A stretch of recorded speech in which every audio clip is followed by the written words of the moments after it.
Ada Twist, Scientist by Andrea Beatty, illustrated by David Roberts. Ada Marie, said not a word till the day she turned 3. She bounced in her crib and looked all around, observing the world but not making a sound. She learned how to climb and made her big break, with a trail of chaos left in her wake. She ran through the day chasing each sound and sight, and didn't slow down till she conked out at night. Her parents were frazzled, but tried not to freak, as Ada grew bigger and still did not speak. Clearly, young Ada, with lots in her head, would have something to say when it ought to be said. That's just what happened when Ada turned 3.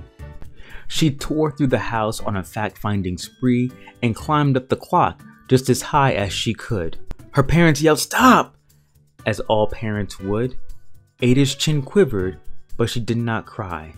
She took a deep breath and she simply asked, "Why?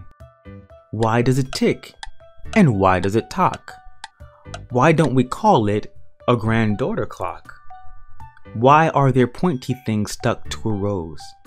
Why are there hairs up inside your nose?" She started with why, and then what, how, and when.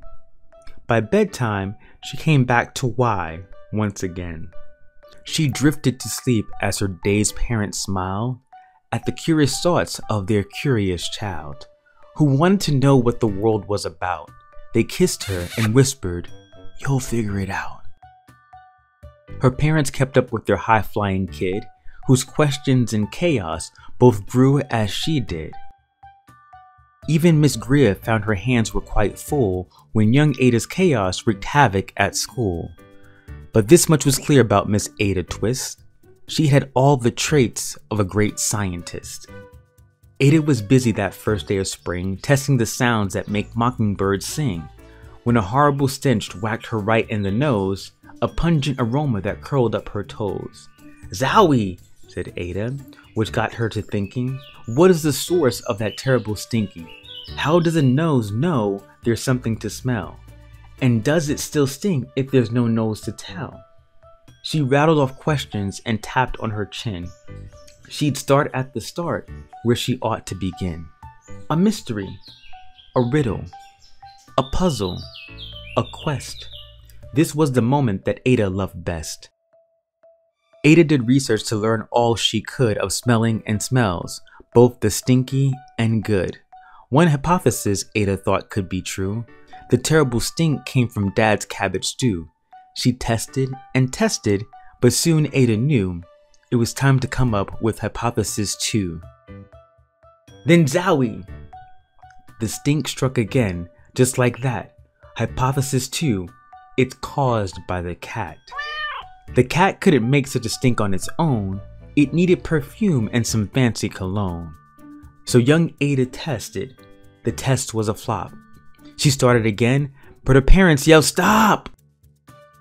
Ada Marie, to the thinking chair now. By the time we count 3. "Enough," said her mother. "That's it," said her dad. Her parents were frustrated, frazzled, and mad. "Why?" Ada questioned. Her mother said, "No."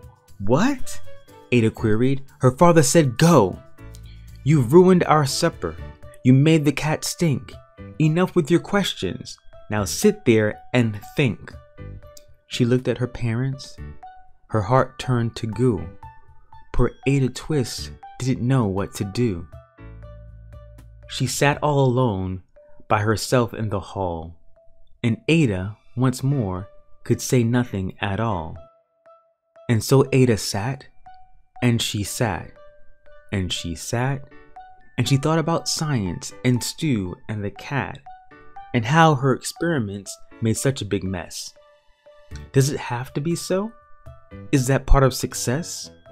Are messes a problem?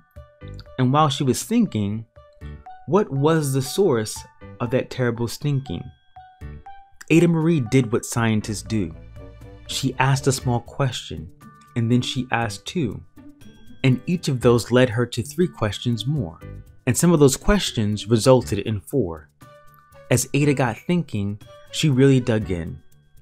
She scribbled her questions and tapped on her chin. She started at why, and then what, how, and when. At the end of the hall, she reached why once again. Her parents calmed down, and they came back to talk. They looked at the hallway and just had to gawk. No patch of bare paint could be seen on the wall. The thinking chair now was the great thinking hall. They watched their young daughter and sighed as they did. What would they do with this curious kid who wanted to know what the world was about?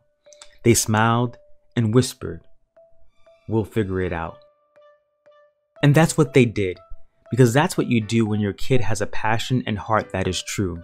They remade their world. Now they're all in an act of helping young Ada sort fiction from fact. She asked lots of questions. How could she resist? It's all in the heart of a young scientist. And as for that smell, what can Ada Twist do but learn all she can with her friends in grade 2? Will they discover the stink that curls toes? Well, that is the question. And someday, who knows?